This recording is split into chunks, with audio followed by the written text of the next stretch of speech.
anytime you have an accredited certification behind you, it shows that you've put the work in for just not only the knowledge of your work and what you do and a standard for that work, but also the quality that's behind that standard,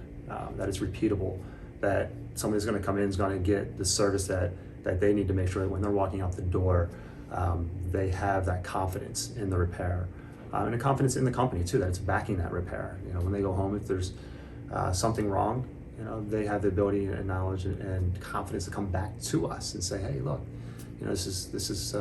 not quite what I expected, and we're going to take care of it. And that's what those accreditations do, right? It shows that all the way through from the time a device is received to the time the device is shipped, and post sale, that the process is going to be the same, it's repeatable,